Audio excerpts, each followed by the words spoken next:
Όταν είπατε, ας πούμε, για το μικροβίωμα ότι να μην παρεκκλίνει, δηλαδή να μην υπάρχει δυσβίωση από αυτό που θα θέλαμε να είναι το φυσιολογικό, αν θέλετε το υγιές, ας πούμε, μικροβίωμα, είναι, ας πούμε, πιο πολύ το βάζετε εξελικτικά αυτό που είναι για εμάς. Δηλαδή, ή είναι, ας πούμε, ένα συγκεκριμένο μικροβίωμα το οποίο, ας πούμε, χαρακτηρίζεται ως υγιές για τον άνθρωπο, για παράδειγμα. Ναι, εδώ είναι ένα μεγάλο τώρα ερωτηματικό. Καταρχάς, η πρόοδος έχει προχωρήσει, μάλλον η επιστήμη έχει προχωρήσει αυτή τη στιγμή να έχουμε μελετήσει αρκετά καλά τα βακτήρια τα οποία αποτελούν το μικροβίωμά μας. Όμως υπάρχουν μύκητες, υπάρχουν ιοί, υπάρχουν και αρχαία που και αυτά έχουν δική τους λειτουργία και σιγά σιγά προσπαθούμε να τα μελετήσουμε και αυτά. Μικροβίωμα υπάρχει σε όλες τις κοιλότητες του σώματός μας. Βέβαια αυτό που μας απασχολεί πιο πολύ είναι το εντερικό μικροβίωμα, καθώς εκεί είναι το πιο πλούσιο στην ουσία μικροβίωμα, ο πιο πλούσιος πληθυσμός μικροβίων, που έχει αναπτυχθεί και εξελικτικά μαζί μας και επιτελεί διάφορες λειτουργίες που μπορεί εμείς να μην μπορούμε να τις κάνουμε. Παραδείγματος χάρη, η σύνθεση της πρωτεΐνης K γίνεται από το μικροβίωμά μας, από την πέψη των τροφών.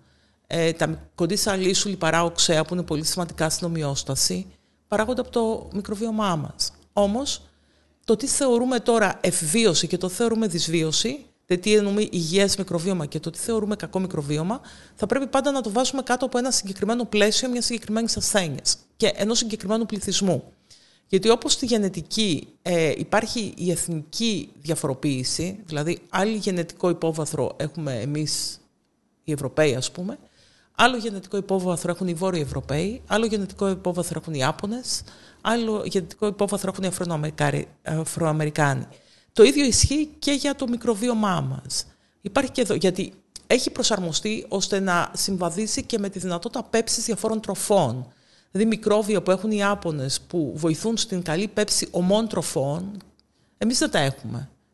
Σωστά. Οπότε το δικό μας μικροβίωμα, το υγιές μικροβίωμα, είναι διαφοροποιημένο σε εθνικό επίπεδο.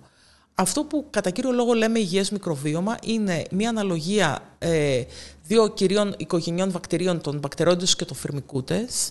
Οπότε αυτή η αναλογία καθορίζει το μικροβίωμα και βέβαια όσο πιο πλούσιο, όχι τόσο σε αριθμό, αλλά σε είδη μικροβίων. Γιατί όσο πιο πλούσιο είναι σε είδη μικροβίων, τόσο περισσότερες λειτουργίες επιτελούν. Και στην ουσία λέμε, αυτό που βλέπουμε, ότι στην νόσο βλέπουμε αποεμπλουτισμένη χλωρίδα. Και όταν λέμε αποεμπλουτισμένη, δεν εννοούμε σε αριθμό, αλλά εννοούμε σε σημαντικά είδη. Γιατί όταν χάνουμε αυτά τα είδη, χάνουμε σημαντικές λειτουργίες. Οπότε δεν παράγονται οι μεταβολίτες που ή δεν παράγονται στο βαθμό που θα συμβαδίζαν με την καλή ομοιόσταση του οργανισμού μας, με τη φυσιολογία του οργανισμού μας. Σαν ποικιλία δηλαδή, ας πούμε, βακτηρίων. Ναι. Και εδώ υπάρχουν τα βακτήρια που παράγουν τοξίνες. Ας πούμε η κολυμπακτίνη, η οποία προκαλεί γενομική αστάθεια, η οποία μπορεί να επηρεάσει επιγενετικά, να προκαλέσει μεθυλιώσεις, να προκαλέσει λόγω υποξίας, υπόξινου περιβάλλοντος μπορεί να δημιουργηθεί σε μια περιοχή λόγω παραγωγής αυτής της τοξίνης από συγκεκριμένα βακτήρια.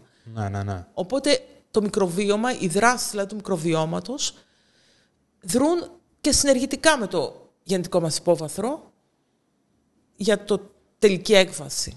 Οπότε, σε αυτό το επίπεδο, τη μεταβολομική για παράδειγμα, μπορούμε να χρησιμοποιήσουμε κάποιους μεταβολίτες για να αξιολογήσουμε λίγο έμεσα, αν θέλετε, αντί να πάμε να αξιολογήσουμε τα βακτήρια άμεσα, να τα μετρήσουμε και να τα χαρακτηρίσουμε. Μπορούμε να χρησιμοποιήσουμε, κάποιους μεταβολίτες για να δούμε αν υπάρχει αυτή η ποικιλία βακτηρίων, από την άποψη ότι θα παρήγαγαν κάποιους μεταβολίτες που μπορεί να έχουν διαφορετικά επίπεδα ή να μην υπάρχουν καθόλου. Ναι, αυτό είναι μια πολύ σωστή προσέγγιση και ήδη χρησιμοποιείται κυρίως σε μεταβολίτες ορού ή ούρων, γιατί τα ούρα είναι και μη επεμβατικά, οπότε χρησιμοποιείται πολύ πιο εύκολα. Και ναι, μπορεί η εικόνα των μεταβολιτών να μας δώσει μια εικόνα έμεση της λειτουργίας του μικροβιώματος για το πώς μεταβολίζονται και το πώς παράγονται αυτοί οι μεταβολίτες. Είναι μια προσέγγιση που έχει αρχίσει και χρησιμοποιείται.